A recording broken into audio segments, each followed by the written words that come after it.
A pretty common traveling conversation is, should I get travel insurance? Well, I'm always telling people, get your travel insurance, get your cruise insurance. And a lot of times I get that pushback where people say, well, look, I got it on my credit card.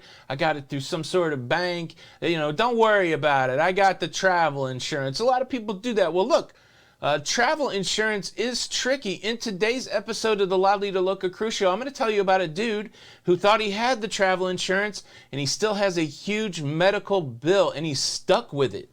Also, let's talk about this idea that if there's certain health protocols on a cruise ship, why do we need the other health protocols? Isn't it all overkill?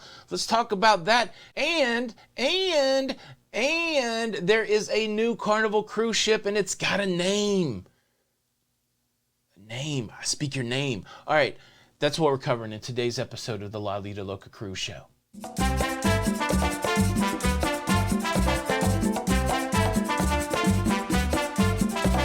Hey, what's up, everybody? Welcome to the show. My name's Tony. I'm your host. If you enjoy that cruise and travel content, you know what to do. Hit the subscribe button. That way you don't miss out on any of the shows. Well, let's kick it off with some more MSC Grandiosa news. The cruise continues, the one that we're all keeping our eyeballs out. The one the people got kicked off of. Well, now the MSC Grandiosa here on Friday, the 21st of August, they're making another port stop. They're stopping in Malta. It's the first time that anybody stopped in Malta since the shutdown, and we will watch and see if people behave themselves as they get off the cruise ship. But so far, so good. The reports coming off of the Grandiosa is that the cruise is going, fairly normal, other than the people getting kicked off, but fairly normal. So that's good news. This thing's going to end tomorrow. It started last Saturday, 7-day cruise. It will end tomorrow, and then they'll keep cruising. So the Grandiosa continuing to do its thing. All right, let's talk about the big Carnival cruise announcement. Now, they got the Carnival Mardi Gras coming out next year in just a little bit. It's the first cruise ship in the XL class. It used to be the XL class, X, the letter X, the letter L. Now they've changed it. It's the XL, like the spreadsheet program. Excel. Okay, I'm getting used to it. It is the next ship in the XL class, the sister ship to the Mardi Gras. This ship is being built. It will come out, I believe, around 2022, coinciding with Carnival's 50th birthday. So they picked a name that would be reflective of that. The 50th birthday, they're calling it the Celebration. The new cruise ship, they're calling it the Celebration. How about that? A nice synergy there of names, good feelings. The new name for the next cruise ship in the XL class is the Carnival Celebration. And all the Carnival celebrities came out to announce it in a real cutesy way on the internet. Everybody holding up a letter spelling out Celebration. You had Kathy Lee Gifford, you had Guy Fieri, you had Emerald Bam Lagasse, you got Shaquille O'Neal, and you got these other people I don't recognize. Those are the ones I recognize. But yeah, everybody came out, big announcement, new Carnival cruise ship, the Carnival Celebration. I cannot wait to try out the Carnival Mardi Gras. These new XL ships are really going to be a divergent path for Carnival, doing the zones, doing the themes. This will be a new thing for them, reminiscent of maybe my favorite cruise ship, the Oasis of the Seas. I can't wait to see their take on the whole neighborhood zone process, and now we'll get another one. Could be one of those things. We're trying to go on all of the Oasis class ships on Royal. Maybe this becomes the class of ships I have to go on every one of them on when it comes to Carnival. And since there's only going to be 2 so far, that should be easy to do once cruising resumes. Do you like the name? What would you name it? Leave a comment below. Now let's talk about a question I would not have originally even considered, but it was asked on Facebook today, and I think it's worthy of some discussion. The question that was asked, thankfully, that MSC cruise seems to be going well, the Grandiosa. I do have a question about it though. All the passengers must have a negative test at embarkation. That's right. The crew is tested twice before everyone is allowed to be there. That's right. So if everyone has a negative test, why do they have a mask policy? It's an interesting question, and I'm sure one that people are thinking about. If you're tested, if everybody's good at the beginning, crew's good, passengers good, why do you have the masking policy? I guess you could apply that to everything. Why do you have the social distancing policy? Why don't you have the self-service buffet? If everything is good with the test, then why have all these other things? It's a valid question, but let's think about it for a minute. You can turn your TV on, you can open up social media, and you'll be bombarded with people telling you that tests are not reliable, that maybe they're only 50% reliable or some percentage reliable. So right there, if you're somebody that's trying to restart your business and you want to have the best protocols in place possible so your business can stay open, you got to go, well, we got the testing, aren't we good? And some whiz-bang at the table in the conference room's going, yeah, but look, nobody believes in the testing and it's questionable.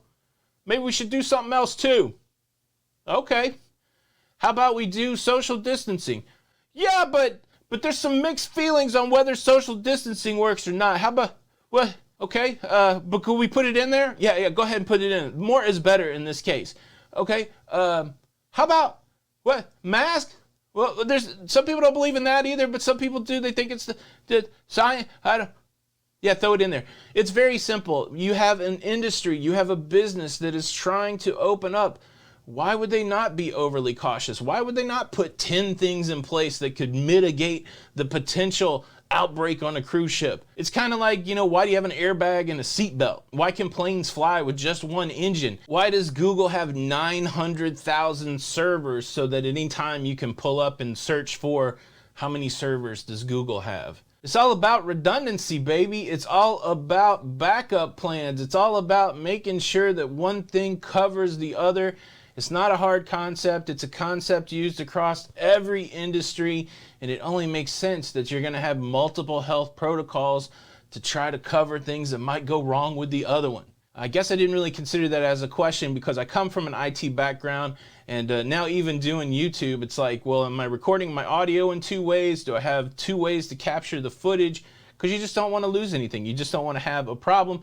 And you want to anticipate things that could go wrong. So I do believe that that's the answer to the question. It's just basic redundancy. It's doing as much as possible to mitigate the potential of an outbreak. Yeah, and I think in the beginning, as this industry tries to restart, more will be the word of the day. Let's do as much as possible. Let's do overkill to make sure that we have a safe environment so that we don't get shut down again. Yeah, but not everybody's gonna like it. Okay, well, let's take the people that will like it in the beginning, and then eventually we'll get back to normal and we'll try to grab all those other customers back. I think that's what you're seeing in the space. Good question. So now let's talk about travel insurance, trip insurance, cruise insurance, and let me tell you about some poor dude in Australia who had a heart condition prior to cruising. He signed up for his cruise. The cruise line said, look, you have to have full comprehensive medical coverage before we will let you cruise because we know that you have a pre-existing condition. He has a pacemaker. So this guy, he doesn't speak English. That's the first language in Australia. He doesn't speak English. He went to a credit union. He took his paper that said I have to have full comprehensive insurance, and the credit union sold him some insurance. He went on the cruise. It's 2018. He had a heart attack.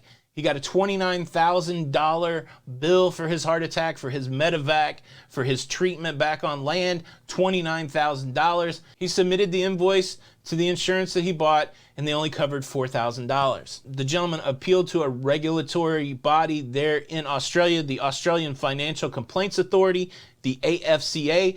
They reviewed the case and they said, look, we feel like the credit union misled this dude and did not give him the full comprehensive insurance that he asked for, but they only have to pay the $4,000 because what happened is some of the medical expense occurred at sea, some of the medical expense occurred on land, and the policy that he was sold, even though it didn't cover what he wanted, only covered the at sea part.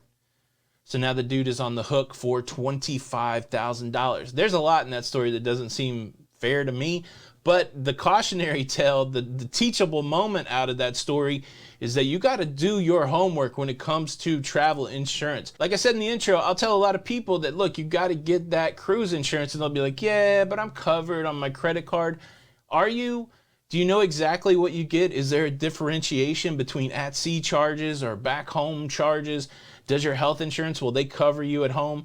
And look, the reality is many people cruise a lot with no health insurance and no issues. It's the old adage, nothing is a problem until it is a problem, and then it could be a life-changing problem. Are you ready to pay $24,000 out of your pocket? You got that kind of scratch sitting around in case something goes sideways because you made a bad insurance decision or because somebody duped you? I mean, this poor guy here, I think he did everything possible. He showed up with a sheet saying, this is what I need, and they sold him something that wasn't good. So if this guy's getting kind of hosed over, what's going to happen just to the average Joe out there that's just taking the credit card insurance? I don't know what the answer is. We're moving into a new time in history where we've got this virus hanging over our head. I don't know what the insurance companies are going to cover, what they're not going to cover. But one thing I know for sure, the onus is going to be on us to make sure that we get the right travel insurance. Know what your policy covers, know where it covers, know what your medical insurance at home covers, and man, throw that credit card insurance in there too. Get triple covered if you can. But don't find yourself out in the lurch because you don't really know what kind of coverage that you have. And I'm sticking to don't go without coverage unless you've got a big pile of cash to self-insure, and doesn't matter what happens, you can pay for it anyways. Because if not, you could get saddled with some life-changing bills that there's nothing you can do about. I did do a story about a couple that got stranded because of their health insurance. I'll leave that linked above. That's the show today. We've covered a lot. I would love to hear what you think about it in the comments. Thank you so much for stopping by. Have a great weekend. This is Tony for Lido Loca. Show your support, hit the like button, and until the next time, we'll see you on the Lido. Bye.